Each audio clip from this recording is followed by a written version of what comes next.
नमस्कार मित्रांनो, GK check point या युट्यूब चॅनलवर तुम्हा सर्वांचं स्वागत आहे.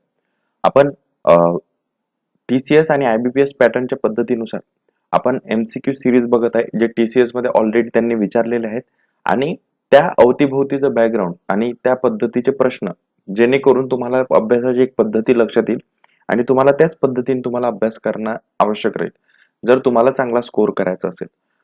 अदरवाईज तुम्ही इतर सोर्सेस सुद्धा वाचू शकता, पण तुमच्यासाठी प्रश्नपत्रिका आणि प्रश्न हेच बेस्ट सोर्स असू शकतात.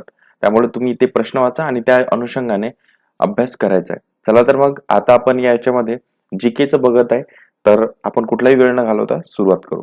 बघा, पहिला प्रश्न दिसतोय तुम्हाला, how many members are there in the Vidhan Parishad of Maharashtra. आता विधान परिषदेमध्ये महाराष्ट्राचे किती मेंबर असतात, तर किती असतात? 78. आता विधान परिषद दिलेलं आहे, तर प्रॉब्ली प्रश्न तुम्हाला सगळ्या अँगलने करणं आवश्यक राहतात. जसं की आपण विधान परिषदचे 78 असतात, तर महाराष्ट्रामध्ये काय असते? विधानसभा आणि विधान परिषद. तर विधानसभेचे मेंबर्स किती असतात? 288 आणि विधान परिषदेचे 78. आणि सोबत आपण लोकसभेचा जर विचार केला, तर महाराष्ट्राच्या लोकसभेमध्ये किती असतात? तर ते म्हणू 48 आणि राज्यसभेमध्ये किती असतात? 19. तर तुम्हाला अशा सगळ्या अँगलने प्रश्नांची तयारी करणं आहे. आता इतकं खोलात तर कधी जाणार नाही, पण तरी आपल्याला माहिती असणं आवश्यक आहे. महाराष्ट्राच्या विधानसभेमध्ये जे 288 सदस्य असतात, त्या सदस्यांपैकी अनुसूचित जाती, ज्याला आपण एससी म्हणू, त्याचे किती सदस्य असतात? तर 29 असतात. आणि अनुसूचित जमाती याचे किती सदस्य असतात? तर ते असतात 25.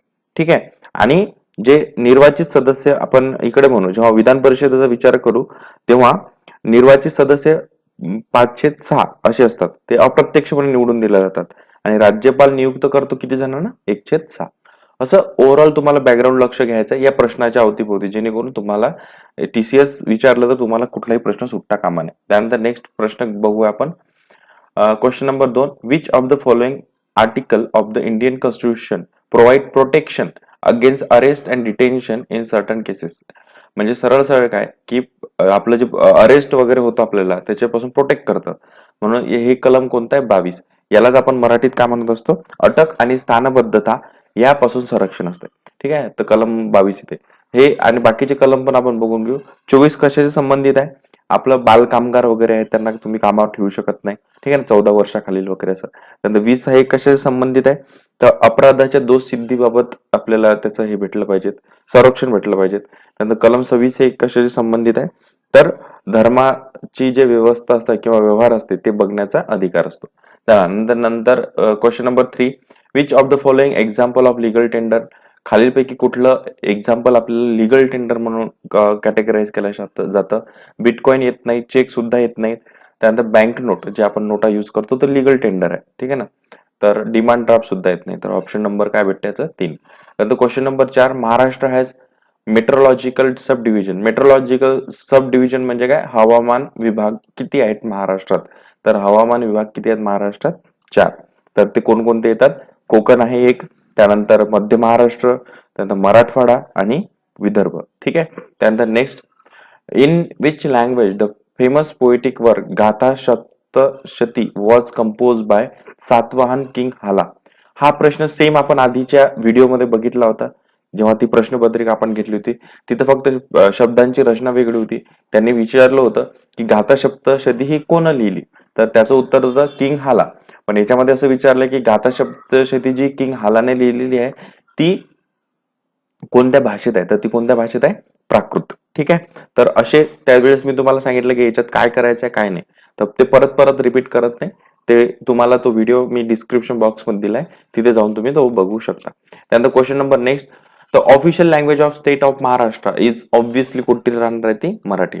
महाराष्ट्राची ऑफिशियल लँग्वेज कुठची आहे? मराठी.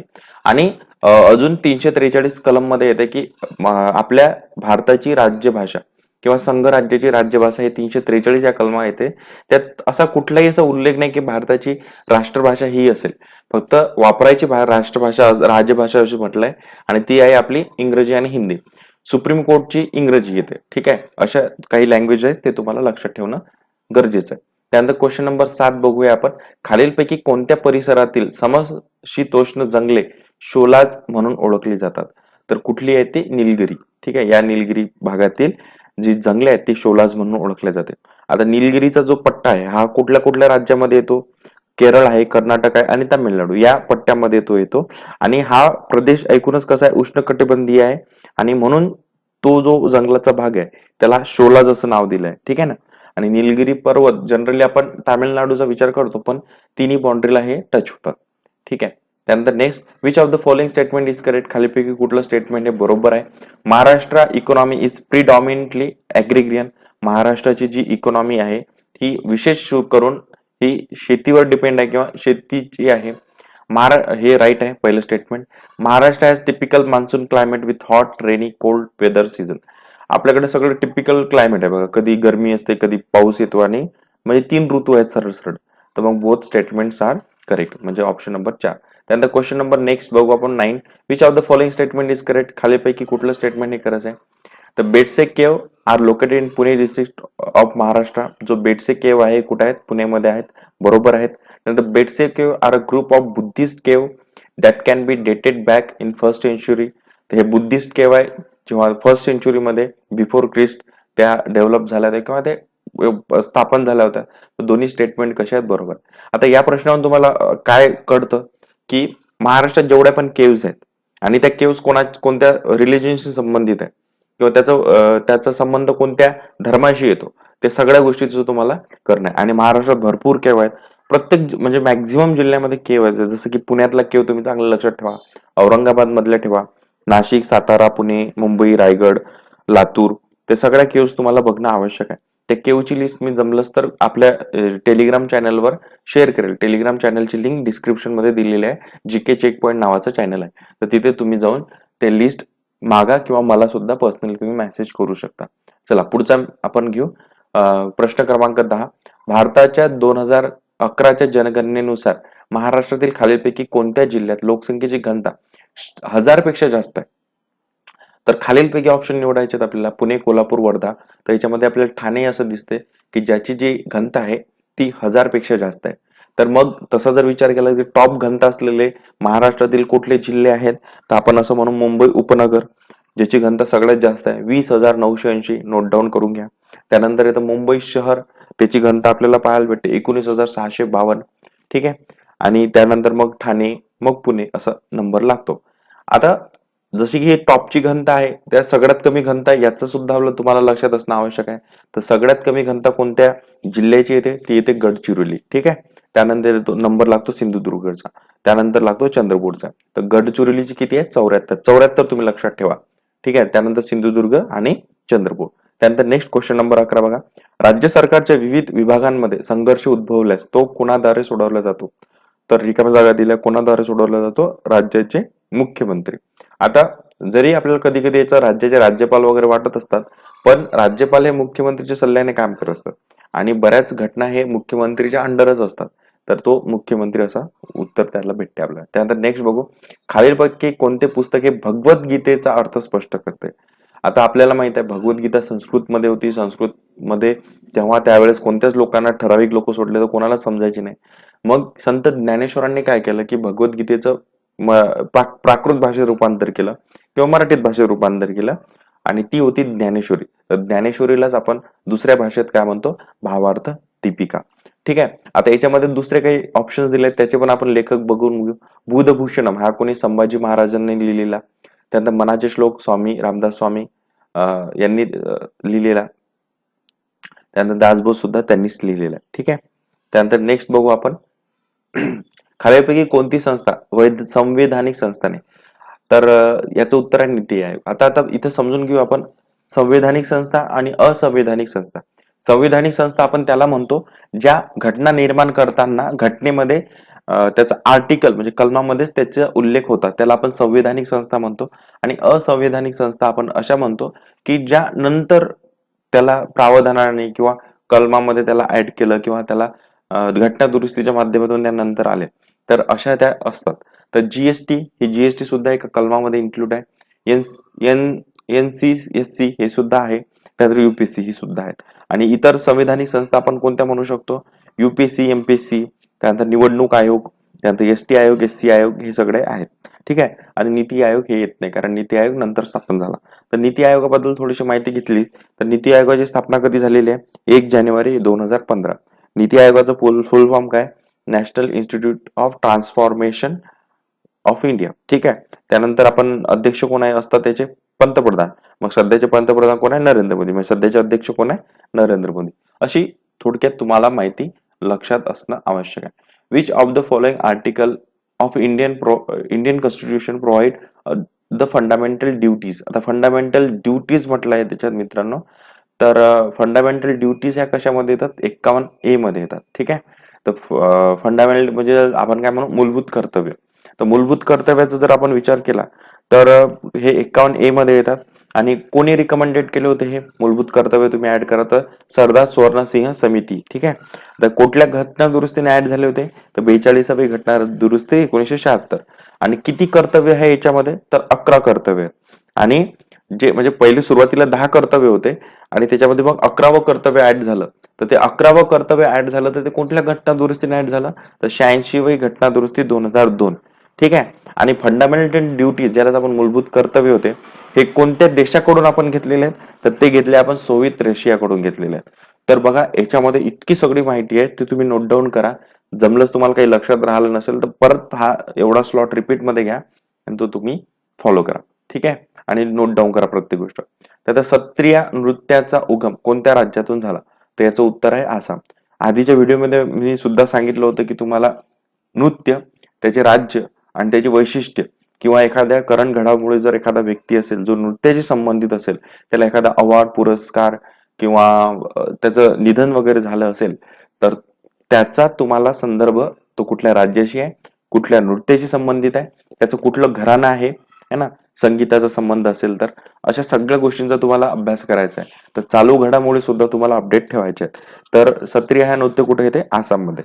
आता बाकीचे नृत्य जर आपण थोडक्यात बघून घेतले काही वैशिष्ट्ये, भरतनाट्यम कुठचं आहे? तामिळनाडू. त्यानंतर कथ्थक हे कुठे आहे? उत्तर प्रदेश. यक्षगान कुठे आहे? कर्नाटक. तर असेच काही नृत्य आपल्याला बघायला भेटतात. चला तर मग पुढे आपण बघू क्वेश्चन नंबर 16. कुणाची जयंती पराक्रम दिवस म्हणून ओळखला जातो? हा सुद्धा करंट अफेअरचा प्रश्न आहे. गेल्या 2 वर्ष आधीचा आला होता हा. तर पराक्रम दिवस हा नेताजी सुभाषचंद्र बोस यांचा दिवस म्हणून साजरा करतो. ठीक आहे. तर तो कुठला आहे पराक्रम दिवस? मग 23 जानेवारी. कारण 23 जानेवारी रोजी यांचा जन्म झाला होता. ठीक आहे. म्हणून तो दिवस सेलिब्रेट करण्यासाठी डिक्लेअर केला नरेंद्र मोदी यांनी. ठीक आहे. त्यानंतर क्वेश्चन नंबर 17 बघा. Which of the following statement is correct regarding natural resources of Maharashtra? खालीलपैकी कुठलं स्टेटमेंट करेक्ट आहे अकॉर्डिंग कुठलं? नैसर्गिक साधन संपत्तीबाबत. तर Kamthi of Nagpur region is famous for coal. जे नागपूरचं जे कामठी हे जे क्षेत्र आहे हे कोलसाठी प्रसिद्ध आहे. त्यानंतर the granite genesis terrain in the eastern hills areas of Vidarbha account for all tank irrigation. तर दोन्ही स्टेटमेंट काय आहे म्हणून आपण करेक्ट आहेत. ठीक आहे. चला त्यानंतर नेक्स्ट क्वेश्चन नंबर 18 बघू आपण. स्वातंत्र्य सेनानी ज्याला आपण फ्रीडम फायटर म्हणतो अंबाबाई कोणत्या राज्याच्या निवासी होत्या? तर कर्नाटक. बघा आता हे असे प्रश्न जे आपल्या महाराष्ट्राच्या बाहेर येतात किंवा ज्यांचे संदर्भ खूप कमी येतात तर असे प्रश्न थोडेसे माहीत नसतात. पण आपण लकी आहो की या एक्झाम मध्ये आपल्याला निगेटिव्ह नाही. त्यामुळे असे प्रश्न तुम्हाला टिक करायचे आहेत. तुमचं खरंच नशीब चांगलं असेल तर राईट येऊन जाईल. तर असे प्रश्न तुम्हाला जास्त लोड घ्यायचा नाही. एवढ्या 1-2 प्रश्नासाठी जास्त खोलात डीप वाचण्याची आवश्यकता नाही. आपल्या हातचे 20-22 मार्क्स आहेत त्याच्यावर आपण फोकस करू. 1-2 प्रश्न हे असे असणारच आहेत. ठीक आहे. त्यानंतर पुढे बघू आपण question number 19. Which of the following acid is use in soft drinks? So आपले जे सॉफ्ट ड्रिंक असतात कोको कोला, थम्सअप झालं आणि ज्या काही आपण सॉफ्ट ड्रिंक्स पितो त्या सॉफ्ट ड्रिंक्स मध्ये कुठलं असते ऍसिड? तर कार्बोनिक ऍसिड असते. म्हणजे जो फेस येतो ना कधी कधी सॉफ्ट ड्रिंकवर त्या फेस येण्याकरता हा कार्बोनिक ऍसिड वापरला जातो. त्यानंतर क्वेश्चन नंबर नेक्स्ट बघा. रिपीट झालेला प्रश्न आहे. 1848 मध्ये परमहंस मंडळीची स्थापना कोणी केली? तर कोणी केली आहे? दादोबा पांडुरंग तर्खडकर. ऑलरेडी आपण हा डिस्कस केलेला आहे. परत एकदा आपण डिस्कस करूयात. तर 31 जुलै 1848 किंवा 49 असे काही काही संदर्भ तुम्हाला सापडतात. तर तिथे परमहंस सभेची स्थापना झालेली आहे. त्यानंतर मुंबईमध्ये स्थापना झाली आहे. संस्थापक कोण होते? दादोबा पांडुरंग तर्खडकर होते. आणि याचे अध्यक्ष कोण होते? तर राम बाळकृष्ण जयकर. आणि इतर सदस्य मग होते ते भिकोबा दादा चव्हाण, रामचंद्र जयकर वगैरे. ठीक आहे. आणि ही एक प्रकारची गुप्त संघटना होती. चला क्वेश्चन नंबर नेक्स्ट बघू 21. खालीलपैकी कोणते भारतातील नगर परिषदांचे स्वेच्छाधीन कार्य आहे? हा पण प्रश्न रिपीट झालेला आहे. तर याच्या खालीलपैकी कोणतं स्वेच्छाधीन असते? तर सार्वजनिक उद्याने तयार होते. तर त्या आधीच्या व्हिडिओमध्ये आपण कुठला पाहिला होता? स्वेच्छाधीन नव्हतं, तर ते अनिवार्य कार्य होतं. आणि तेव्हा आपण डिस्कस केलं होतं नगर परिषदाचे 2 प्रकारचे कार्य असतात. एक स्वेच्छाधीन असतात आणि एक कुठलं असतं? एक अनिवार्य कार्य असतात. तर स्वेच्छाधीन कार्याचं आपण मी म्हटलं होतं कुठलंही एकतर स्वेच्छाधीन लक्षात ठेवा किंवा अनिवार्य ठेवा. मग आपण अनिवार्य म्हटलं होतं. अनिवार्य कार्य कोणते असतात? पेयजल पुरवठा, दिवाबत्ती, सांडपाणी विल्हेवाट, त्यानंतर सार्वजनिक स्वच्छता, सामाजिक आर्थिक नियोजन, अग्निशमन, मृतांची विल्हेवाट, असे सगळे स्वेच्छाधीन कार्यामध्ये येतात. त्यानंतर क्वेश्चन नंबर नेक्स्ट बघू आपण. जागतिक बँकेने सन 2015 मध्ये निश्चित केलेली आंतरराष्ट्रीय दारिद्र्य रेषा कुठली आहे? वर्ल्ड बँकने निश्चित केलेली, तर ती होती $1.90. ठीक आहे, पर डे अशी होती. ठीक आहे. ह्या सगळ्या गोष्टी तुम्हाला बघायच्या आहेत. करंट अफेअरच्या दृष्टीने सुद्धा हे कधी कधी रेंज बदलते, तर त्याच्याशी थोडंसं अपडेट राहा. पण जनरली 1.90 लक्षात राहू द्या. खालीलपैकी कोणते विधान बरोबर आहे? दर महिन्याला किमान एक सभा घेणे पंचायत समितीला बंधनकारक असते. बरोबर आहे. तर विकास गटात राबविण्यात येणाऱ्या योजनांचा आराखडा पंचायत समिती तयार करते, हे सुद्धा बरोबर आहे. तर दोन्ही स्टेटमेंट काय आहेत? बरोबर आहेत. आता पंचायत समितीबद्दल थोडीशी तुम्ही ओव्हरऑल माहिती करून जा, कारण असे प्रश्न 1-2 प्रश्न असतात ते तुम्हाला सॉल्व्ह होण्याची शक्यता आहे. आता कसं असते बघा, पंचायत समिती सलग काय 2 सभामध्ये 1 महिन्यापेक्षा जास्त अंतर नसावे आणि कमीत कमी म्हणजे जो एका वर्षाचा जो पिरियड असतो त्याच्यामध्ये 12 सभा झाल्या पाहिजेत. म्हणजे प्रत्येक महिन्याला 1 सभा होणे कसं आवश्यक असते. ठीक आहे. आणि सभा अध्यक्ष हे पंचायत समिती सभापती असतात आणि सभापती नसले तर उपसभापती त्याचे सभापती म्हणून काम करते. ठीक आहे. त्यानंतर प्रश्न नेक्स्ट बघू आपण. खालीलपैकी कोणता किल्ला शिवाजी महाराजांनी स्थापन केलेल्या स्वराज्याची पहिली राजधानी होती? शिवाजी महाराजांची पहिली राजधानी कुठली होती? ती राजगड होती. आणि दुसरी राजधानी कुठली होती? रायगड होती. ठीक आहे. तर राजगड ही पहिली राजधानी होती. तर पुणे जिल्ह्यामध्ये हा राजगड आहे. आणि पूर्वी याला काय मुरुमदेव नावाने ओळखायचं, मग त्याचं नंतर नामांतर झालेलं आपल्याला दिसते. ठीक आहे. 26 वर्ष जवळपास ही मराठा साम्राज्याची राजधानी होती. आणि नंतर मग पुढे आपल्याला माहितच आहे की रायगड ही नंतर त्याची राजधानी शिवाजी महाराजांनी केली. आणि ही अजून एक कारण असंच माहितीसाठी सांगतो की राजगडच का निवडलं होतं शिवाजी महाराजांनी? तर शिवाजी महाराजांनी राजगड याकरिता निवडलं होतं की राजगडावरून सर्व किल्ल्यांवर देखरेख ठेवता येत होती. असा एकमेव तो स्पॉट होता की ज्या असं म्हणतात की ज्या राजगडावर सगळ्या किल्ले आपण ते निरीक्षण करू शकत होते, सगळ्या किल्ल्यांवर नजर ठेवू शकत होते. ठीक आहे. त्यानंतर नेक्स्ट क्वेश्चन नंबर 25 आणि शेवटचा. खालीलपैकी कोण 1905च्या भारतीय राष्ट्रीय काँग्रेसच्या अधिवेशनाचे अध्यक्ष होते? आता आपण जेव्हा राष्ट्रीय काँग्रेसचे अध्यक्ष किंवा राष्ट्रीय काँग्रेसच्या सभा जेव्हा विचार करतो तर 5-6 प्रमुख सभा असतात, त्याच्यावर जनरली प्रश्न असतात. पहिल्या ज्या स्टार्टिंगच्या 5 असतात आणि काही महत्वाच्या घटना ज्या सभेमध्ये घडल्या, ज्या ऐतिहासिक घटना आहेत त्या संदर्भातल्या राष्ट्रीय सभा आणि त्याचे अध्यक्ष असं आपल्याला लक्षात ठेवायचं आहे. तर याचं उत्तर काय भेटते? 1905चं जे अधिवेशन झालं ते गोपाळकृष्ण गोखले त्याचे अध्यक्ष होते. तर 1905चं जे अधिवेशन झालं ते कितवं होतं? 21ावं होतं. आणि हे ठिकाण कुठं होतं, कुठं झालं होतं? ते बनारसला. 1905ची स्टोरी खूप वेगळी आहे आणि त्याच वेळेस वंगभंग आंदोलनाला सुरुवात झाली होती. या सगळ्या गोष्टी आहेत. तर ते आपण कधी येणाऱ्या व्हिडिओमध्ये त्याला डिस्कस करतच राहू. ठीक आहे. आजच्या पुरता एवढंच. आणि तुम्ही टेलिग्राम चॅनल जॉईन केलं नसेल नक्की करा, कारण तिथे विविध अपडेट येत राहतात. आपण फॉरेस्ट गार्ड आणि तलाठीची लवकर टेस्ट सिरीज सुरू करत आहोत, तर म्हणून मोठ्या संख्येने तुम्ही जॉईन व्हा.